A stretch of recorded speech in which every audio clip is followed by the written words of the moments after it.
All right, welcome everyone. It's Dr. Lindner. Today we're going to be looking at the bones. We'll look at some osteology today, and we'll look at the skull, primarily focusing on the skull in this video. But let's just take a look at the axial skeleton, right? Remember, when we look at the skeleton, we can study it in two different compartments. We have axial skeleton, which is everything we see in this image. And what you don't see is part of the appendicular skeleton. So the skull, the spinal column, the thoracic cage, which is composed of the ribs and the sternum. We have the sacrum, the coccyx, everything that we see here in the center, we're thinking is axial skeleton. Okay, so let's take a look at some of the major landmarks of the skull first. When we're looking at it from the anterior view, let me point out some of the major landmarks. We'll look at it here, and then we'll look at it at how I've seen it show up on Connect for the lab. So here is the frontal bone. This suture right here is the coronal suture that runs across, and just posterior to it, we can see the paired parietal bones.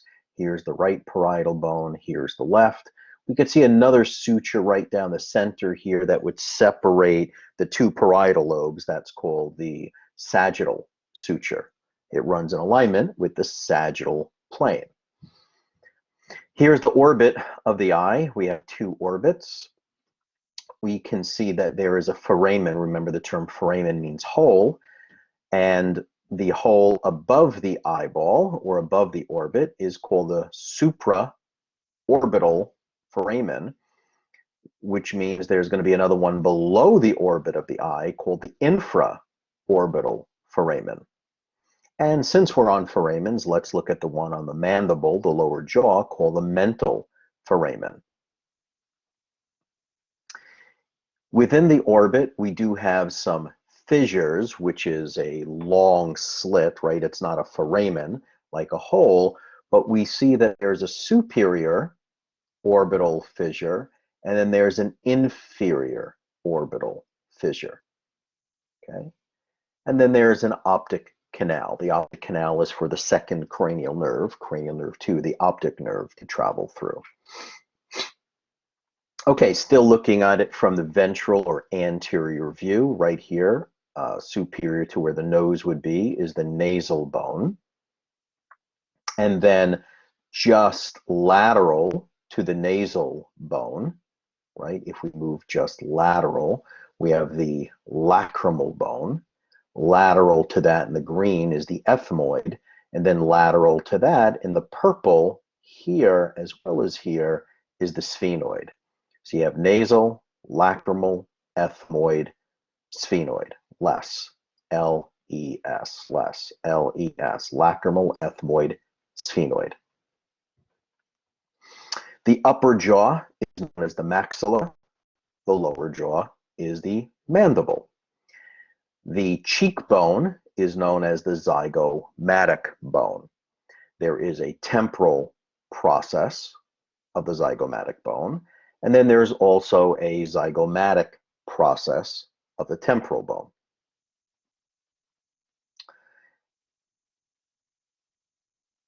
In the nose itself, if we look here, right at the inferior aspect is a vomer, and as we move up superiorly, this green wall makes up what's called part of the septum right here, but it is the perpendicular plate. So this perpendicular plate, as well as this vomer, this entire thing is known as the nasal septum. Septum just means wall. And then we have these swollen portions inside. We have an inferior nasal concha or turbinate, as well as a middle nasal concha or turbinate. Now there's also a superior. We just can't see it from this view. The only way we could see the superior is if we cut this sagittally, and then we look at it from the medial aspect. Then you could see a superior, middle, and inferior turbinate, or superior, middle, and inferior concha. The purpose of those turbinates is when you breathe in air and you inhale air, it spins it and centrifuges it, cleans out any dust particles, and also warms up the air. This portion here, which is the perpendicular plate, as it goes upward, right here, there's another portion that extends above. If we were to cut this straight across and take the crown off and you look down, there'd be another bony extension of this. And I'll show you what that bony extension is. Just wanted you to be aware of it. So when I mention it, you'll be like, oh, that's what he was talking about on the other slide. Okay. When we look at a bird's eye view looking down on the skull, here is the nasal bone. So this is anterior, this is posterior. So we could see a little bit of the frontal bone, we could see the two parietal bones and the occipital bone in the back. See the sagittal suture separating the two parietal bones, and we could see the coronal suture separating the frontal bone from the two parietal bones. Then separating the two parietal bones from the occipital bone is a lambdoidal suture, from the Greek letter lambda, lambda, lambda. When we look at the posterior view, we could see the two parietal bones. Here's the lambdoidal suture, and now we could see the occiput pretty clearly. This little bump right here is called the EOP, or the external occipital protuberance. We do have muscles and ligaments that attach here. And then here's the view of the mandible from the posterior. Off the temporal bone, we can see a mastoid process and styloid process, and that's just behind the earlobe, right? Just behind the earlobe, when you feel that large bump on the base of the temporal bone, you could feel the mastoid, and this is where the sternocleidomastoid muscle inserts. When we look at it from the lateral view, here's the frontal bone, parietal bone. Here's the coronal suture separating the two. Here's the parietal bone and the occipital bone with the lambdoidal suture separating from the two. Here's the temporal bone with your squamous suture. Squamous suture separates the parietal from the temporal bone. Now here's that zygomatic bone right here, and you could see there's an arch. This is the zygomatic arch. Most people call it the cheekbone, but you could see there's a zygomatic process of the temporal bone, and then there's a temporal process of the zygomatic bone. We could see that here. Here's the hole for the ear. Sound waves are going to go through this. That's called the external acoustic canal, or external acoustic meatus, both terms. Here again is the nasal bone. Here's the lacrimal bone, the ethmoid, and the sphenoid, LES. Here's the hole for the mental foramen once again. Let's take a closer look at the eye, because there's a lot going on in there, but I like that it's color-coded, so it really is nice. The purple is the nasal bone. Here is the upper jaw, right? That's part of the upper jaw, which is the maxilla, or maxillary bone. There's the infraorbital foramen. The supraorbital foramen would be up here. Here is the red, the lacrimal, green, ethmoid, purple, sphenoid. Here's the superior orbital fissure, and then here's the inferior orbital fissure. When we take the skull and we look at it from underneath, we see this large hole. It's the largest foramen in the skull. That's why it's called magnum foramen. Magnum is large, or foramen magnum. They're interchangeable. Here's the upper jaw, known as the maxilla. Here is the palatine bone. Here is the pterygoid process. This is the lateral pterygoid and the medial pterygoid. These are will play an important role when we cover muscles and we talk about the muscles of mastication. Mastication means chewing. So there are two important chewing muscles. One is called the lateral pterygoid and the other is the medial pterygoid. The lateral pterygoid muscle is going to originate here, and the medial pterygoid will originate here. So the pterygoid process. What else can we show you that's important? Underneath, here's the styloid process once again from a different view. Here is the carotid canal, right? We have carotid arteries that are going to travel through there, especially the internal carotid. Here is the jugular foramen, because we're going to have jugular veins that will travel through here. Here is the occipital condyle, and here's the other occipital condyle. These condyles are really important because they're going to articulate with the very first cervical vertebrae. The first cervical vertebrae is known as C1. C is for cervical. C1, also known as the atlas.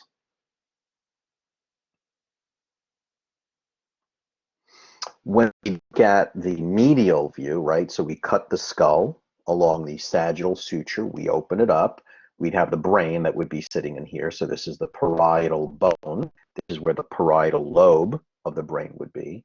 Here's the frontal bone. That's where the frontal lobe of the brain would be. Here's the occipital bone, where the occipital lobe of the brain would be. Here's the temporal bone, where the temporal lobe of the brain would be. This purple section is the sphenoid. This hollowed out section is the sphenoidal sinus. Here is the frontal sinus. This hollowed out section here is the hypophyseal fossa of the sella turcica. The hypophyseal fossa is a depression for the pituitary gland. The pituitary gland will sit right in here. So this is the hypophyseal fossa, this depression of the sella turcica. It means Turkish saddle. That's what that means. Here, the green is the ethmoid. And this extension coming up is the crista galli. That crista galli was the extension of the perpendicular plate. Remember, it was the vomer and then the perpendicular plate. And that's going to come right up here, forming the crista galli. There's a lot of perforated holes right here, a lot of perforated holes called the cribiform plate, and that's where the olfactory nerve and the olfactory bulbs break through. So we can see again, here's the crista galli. That's the extension of the nasal septum, right? The vomer, the perpendicular plate, and then it breaks right through the top, called the crista galli. The ethmoid bone has all these perforated holes in them, called the cribiform plate. That's for the olfactory nerve or cranial nerve 1 to perforate through for the sense of smell. You can see the purple bone is the sphenoid. We call it the bat bone, right? Or the butterfly bone, because you can see the wings of the bat. There's a greater wing and a lesser wing of the bat. Here is the greater wing, and then here's the lesser wing. You can see we have a few foramen in here. There's 3 of them: foramen rotundum, foramen ovale, and foramen spinosum. ROS is Ross, foramen rotundum, ovale, spinosum. Here is the hypophyseal fossa of the sella turcica. This is where your pituitary gland sits, and it helps to explain why, if someone has a pituitary tumor and it's growing, it can put pressure on whatever nerve is traveling through the optic canal, which is here and here, which is where your optic nerves travel. So people with pituitary gland tumors get these visual disturbances because the tumor puts pressure on the optic nerve or the optic chiasm. Chiasm means cross. It's where the optic nerves crisscross. Here's the magnum foramen. The purple is the temporal bone. And this section right here, this elevated hill of the temporal bone, is called the petrous portion of the temporal bone. And if we could dissect this away and pull it away, what we'd see deep in that is the hearing apparatus and the balance apparatus of the ear. Okay, so inside here, we'd see the vestibular apparatus, which is involved with your balance. And then we'd see the portion of the ear, which deals with hearing. And again, that is deep within the petrous portion of the temporal bone right here. Okay, so now let's take a look at some of this and look at it as looking at it on a real skull here and how we've seen it pop up. It's kind of drag and drop for the most part. So here is the frontal bone. Here is the sphenoid bone. Here is the nasal bone. Upper jaw is the maxilla. Lower jaw is the mandible. Here's the temporal bone. Here's the occipital bone. Here's the zygomatic bone, and here's your parietal bone. What separates the parietal bone from the frontal bone is the coronal suture. What separates the parietal bone from the temporal bone is the squamous suture. What separates the parietal bone from the occipital bone is the lambdoidal suture. So let's look at the zygomatic arch. Remember earlier I said there's a temporal process of the zygomatic bone and the zygomatic process of the temporal bone. So we can see where those two portions lie. Here is the anterior spine, mastoid process, styloid process, and the EOP, the external occipital protuberance of the occiput.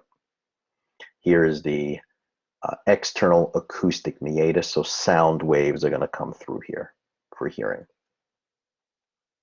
Here's another way I've seen this pop up many times, just looking at the skull, and they give you several choices. So right here, best answer would be the nasal bone. Now we're looking at the lacrimal bone here.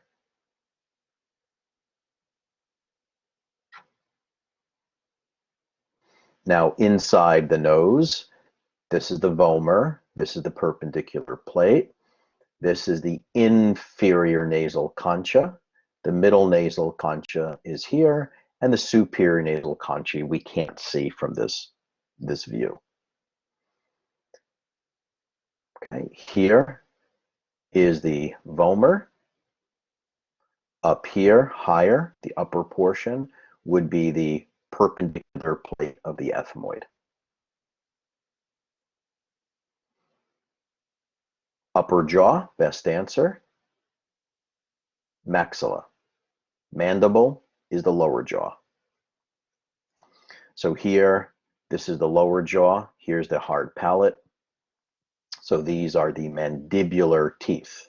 That's what they're looking, right? Maxillary teeth are down at the bottom.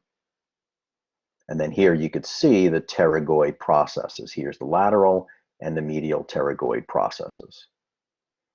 Lower jaw, best answer, mandible. When we look at the mandible, there's a few parts that are important. This is the mandibular notch. This is the ramus of the mandible. Here's the angle of the mandible, and here's the body of the mandible. So right here, what would this be? This is the body of the mandible. This is the condyle or condylar process of the mandible, and this right here would be the coronoid process. If it asked coronoid process, that would be this section right here. So this blue section is now coronoid process. Okay, you have to look carefully to see what's highlighted, and it's these two holes. Holes are always called foramen. The only one that has foramen in the answer is the mental foramen. Just remember the thinker, mental thinking, mental foramen. Okay, let's look at the orbit of the eye. Some of these should be a little bit familiar. So here's the optic canal. Then we have our superior orbital fissure and our inferior orbital fissure. Right here is the infraorbital canal.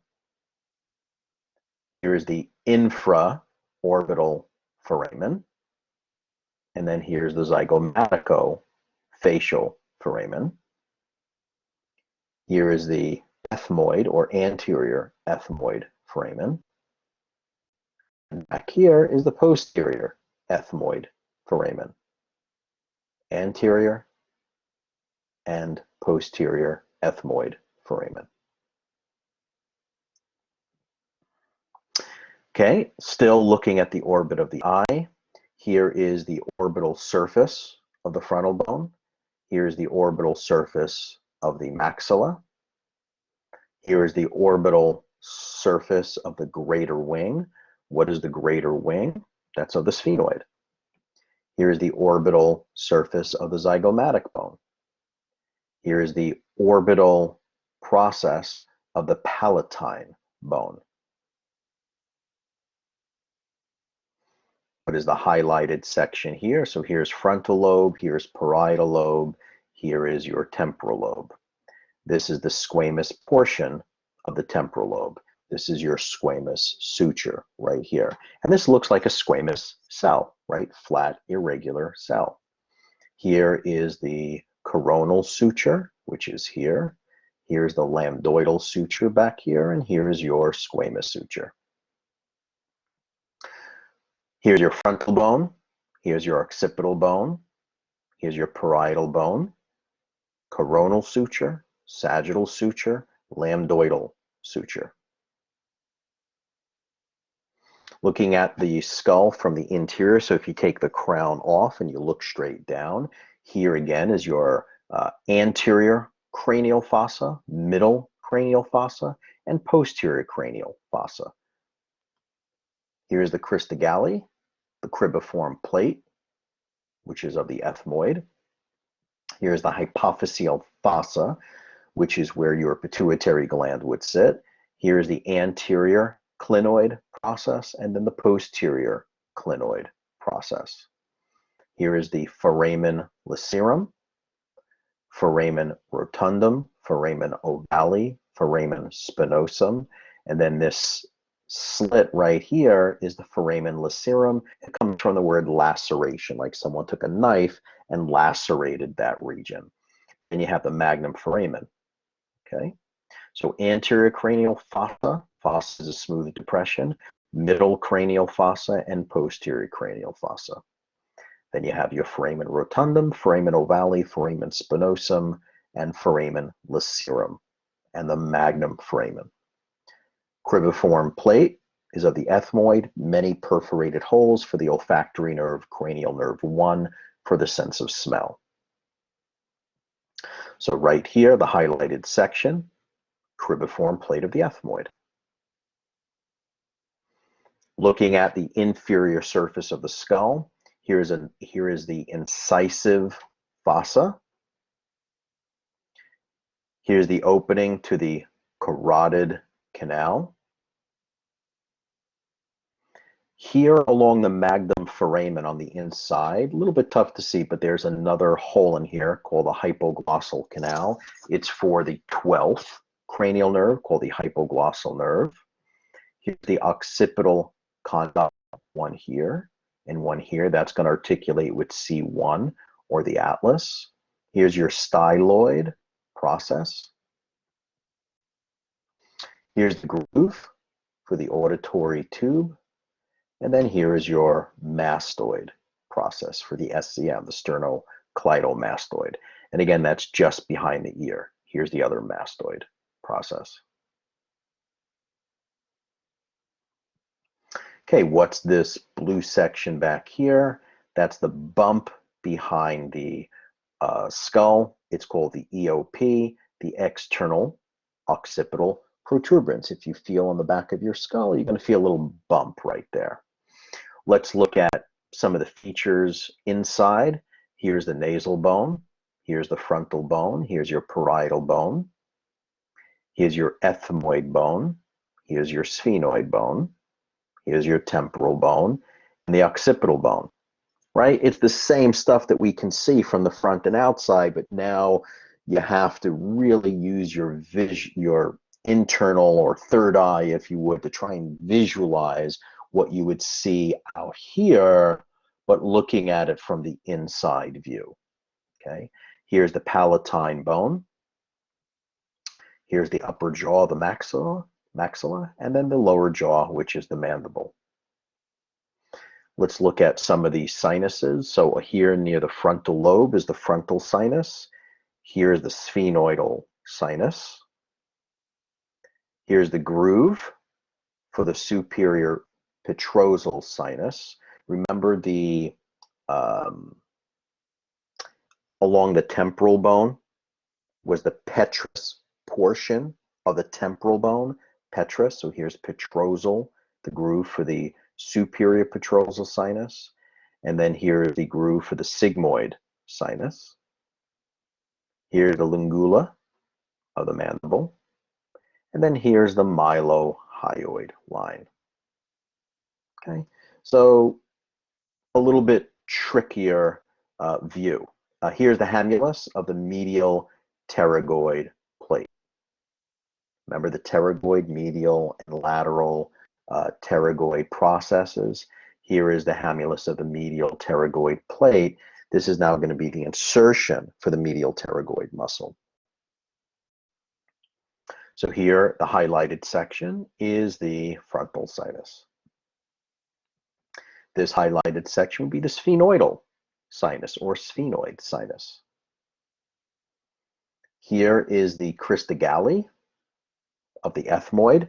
That's going to be, remember the vomer, then you have the perpendicular plate and that little extension near the cribiform plate coming up, penetrating through the ethmoid. That's the crista galli of the ethmoid. So you have vomer, perpendicular plate, comes right up through the cribiform as the crista galli. Okay, good place to stop here. Then we'll, next video, we will look at the spine and the vertebrae.